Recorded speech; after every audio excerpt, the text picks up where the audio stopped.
Estamos vivendo uma epidemia de autismo? É o que você pode estar se perguntando ao ver tanta gente compartilhando seu diagnóstico nas redes sociais. Mas para essa psicóloga, a resposta é definitivamente não. Ela é especialista no diagnóstico das chamadas neurodivergências e defende que o que aumentou foi a informação disponível sobre o assunto, tanto nas redes quanto nas pesquisas científicas e no consultório. O acesso à informação promove uma autoidentificação nessas pessoas, através dos criadores de conteúdo e através da busca de bibliografias sobre o assunto de forma técnica. É assim que pessoas que sempre se acharam diferentes, mas não sabiam por quê, vão atrás do diagnóstico, muitas vezes já na idade adulta. Mas isso não significa que essas pessoas viraram autistas depois de adultas. Elas já estavam no espectro do autista desde a infância, elas simplesmente passaram de forma invisível e, por conta da capacidade de adaptabilidade ao meio, perceberam os prejuízos mais tardiamente, com a demanda da vida adulta. Foi o caso do comediante Deco Machado, que só foi descobrir que era autista aos 27 anos, depois que uma amiga recebeu o diagnóstico. É muito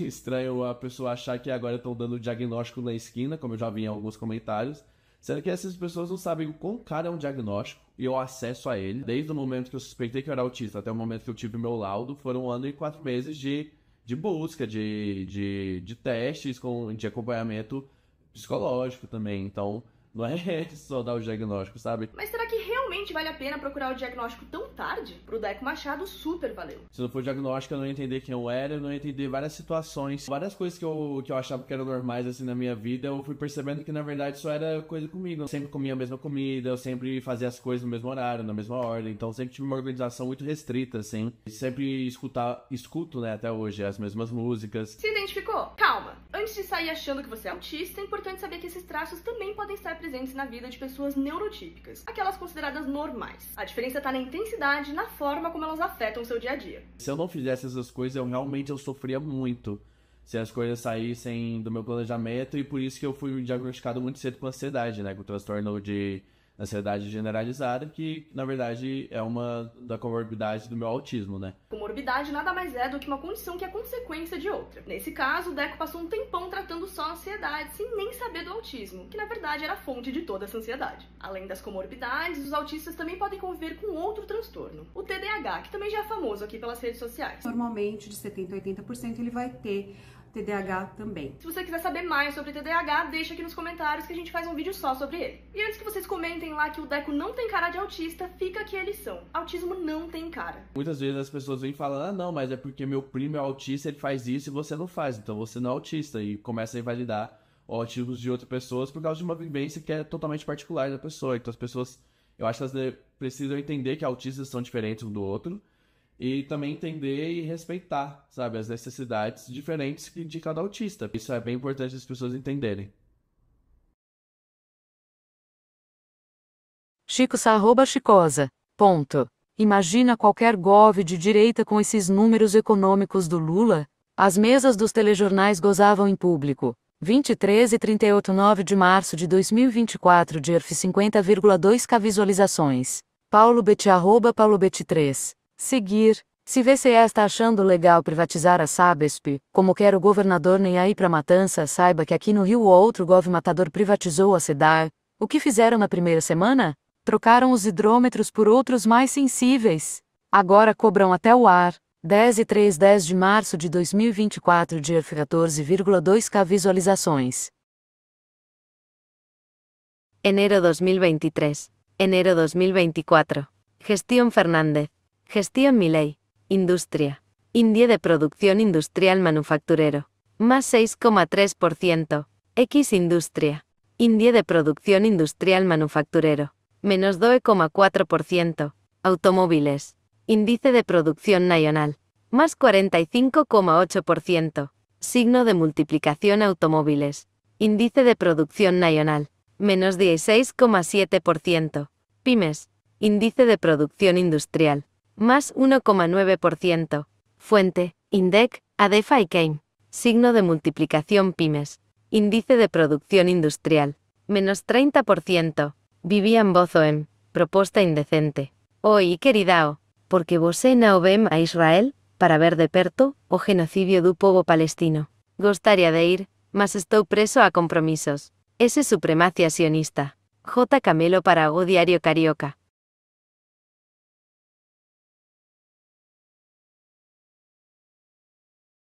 Meu problema com a religião. My problem with religion. When he was doing catechism, the priest explained to us that all humanity descends from only one man and one woman, Adam and Eve, and they had 3 male children. I came home thinking, and concluded, putz.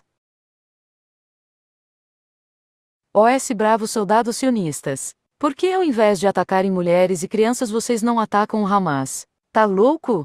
OS caras andam armados. J. Camelo. Supremacia sionista.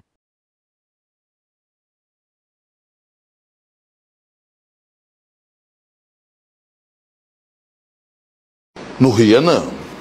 Se você rir,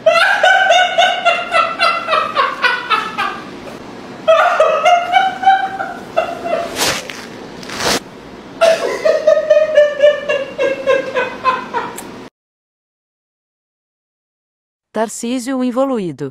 J. Camelo. Não TO nem ai. A polícia tem que matar mesmo. Teremos que intervir. Esse Neandertal está atrasando a evolução da nossa espécie.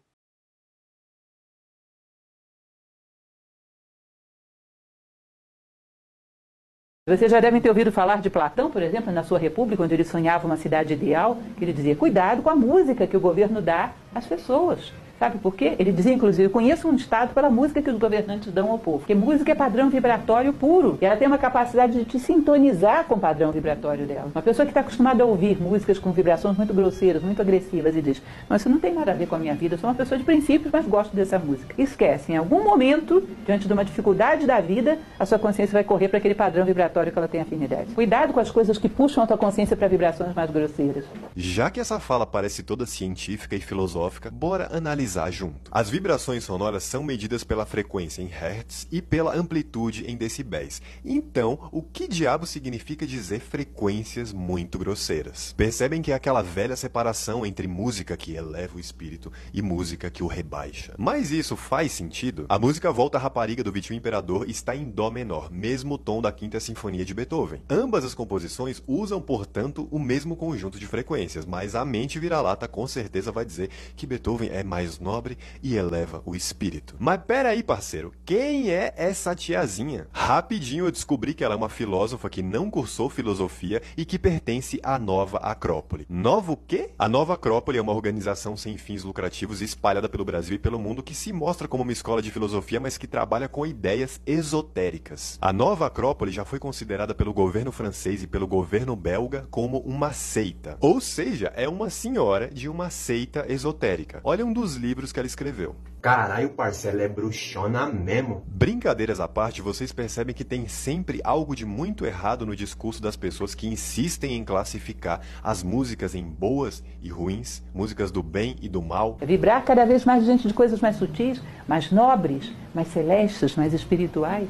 Pois é, o Ministério da Propaganda Nazista também usava essa ideia de música que eleva o espírito para dizer que a música ariana era melhor e enganar os outros. Basta ler esse livro aqui. Ah, e não é um livro esotérico não, tá? É um estudo aí, científico. Esse jeito de falar que parece ciência, mas na verdade é lorota preconceituosa para pegar desavisado, é 2 palitos. Silence, he's discovering capitalism. Silêncio, ele está descobrindo o capitalismo. Há cerca de 1 ano atrás, antes da contagem dos votos das eleições para presidente, o Banco BTG me ligou aqui e falou assim, ó, olha, sabe o Banco do Brasil, o qual você é acionista? Então, o Lula vai meter a mão no Banco do Brasil e as ações vão desmoronar, né? Você precisa proteger essas ações. Aí eu falei, nossa, será que o Lula vai fazer isso mesmo? E não fiz nada. Falei, deixa lá. Ligaram de novo e insistiram, você precisa fazer um smart edge nas ações do Banco do Brasil, que é uma coisa que se o Lula mexer no Banco do Brasil, elas não vão cair. Você vai recuperar o dinheiro se elas caírem, né? Só que se as ações subirem, você só ganha 10%. Falei, não quero. Aí, de novo, várias vezes ficaram me ligando, me enchendo o saco, falaram, coloca uma trava nas ações do Banco do Brasil. Aí eu coloquei a trava nas ações do Banco do Brasil. E sabe o que aconteceu? O Lula não fez nada e as ações subiram pra cacete.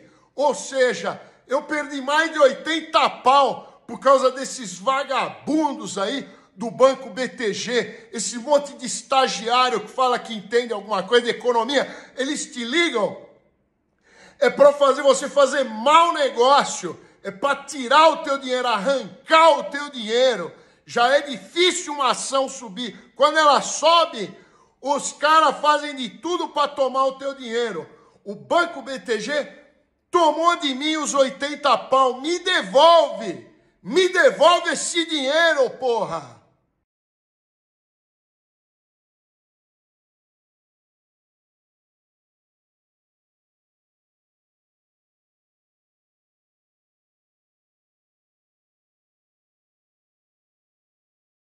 No seminário para uma memória da pandemia, o senador @Randolfep lembrou a dimensão de nossa tragédia. Em junho de 2021, o Brasil tinha 13% das mortes no mundo, tendo apenas 2,7% da população mundial. Vemos a gravidade das ações e omissões que contribuíram para o desastre. O que ocorreu no Brasil não foi só obra de omissão. Foi uma ação coordenada, lamentavelmente, do Estado brasileiro, com a participação de agentes privados. Foi uma obra coordenada de morte. Segundo vários relatos na CPI de vários especialistas, 4 em cada 5 mortes na pandemia poderiam ter sido evitadas se pelo menos 4 medidas tivessem sido tomadas pelo governo brasileiro. A propagação, disseminação e propaganda do uso de máscaras, a propaganda e orientação sobre distanciamento social e campanhas de orientação sobre a letalidade do vírus, além de se tivesse sido acelerado a aquisição de vacinas. Se projetarmos isso ao número final de mortos, que foi de mais de 700 mil, não é errado dizer que pelo menos 500 mil brasileiros poderiam estar entre nós. O relatório da CPI revelou que o negacionismo não foi a única forma de corrupção a comprometer a resposta do país na pandemia. Devemos investigar a fundo para garantir responsabilização. Isso é parte de nosso aprendizado para prevenir futuras tragédias. Mais memória da pandemia. Se levarmos em consideração que são esposas e maridos que estão faltando no seio familiar, se levarmos em consideração que são avós que faltam ao carinho aos seus netos, nós temos dimensão exata do que foi a carnificina promovida pelo Estado brasileiro e por agentes privados à pandemia da Covid-19. Eu saúdo mais uma vez a necessidade da constituição e da construção deste memorial. Ele é necessário porque isso não pode ficar somente nas páginas. Ficar nas páginas pode incluir o maior dos pecados a essa altura, que é o pecado da memória. É fundamental lembrar tudo isso que ocorreu. E isso poderá voltar a ocorrer se a impunidade se destacar. A CPI da Covid revelou um cenário de descaso e fortaleceu nossa luta por justiça. A luta continua, @senador Humberto. Não esqueceremos as vítimas e não podemos permitir que os responsáveis por essa tragédia fiquem impunes.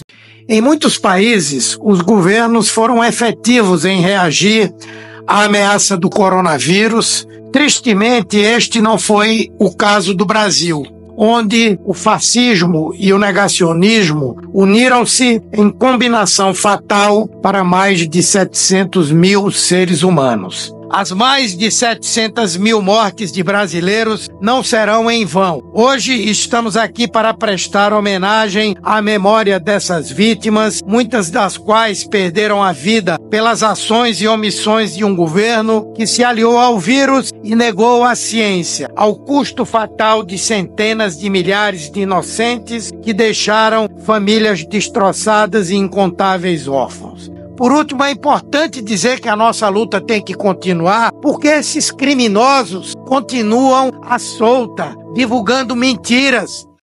Top military leaders in Brazil have alleged that former President Jair Bolsonaro presented them with a plan to reverse the results of the 2022 presidential election, according to court documents HIOFPNN 46. Às vésperas do afastamento de Dilma, Lava Jato rejeitou delação que prenderia Temer em 2019. Conversas no Telegram mostram que a Procuradoria não viu interesse público nas acusações contra então vice em 2016. Você acha que o Supremo ia me autorizar? Se defende Janote. Quanto mais estudo a Lava Jato, mais enjoado fico. Os procuradores da LV receberam um anexo bomba que levaria à prisão do Michel Temer 2 semanas antes do golpe na Dilma. E decidiram não fazer nada porque não atendia ao interesse público. O ódio que isso causa, o nojo, o asco, chega a dar ânsia. https://brasil.el.pais.com/brasil/201957428_15698574281_5393113.html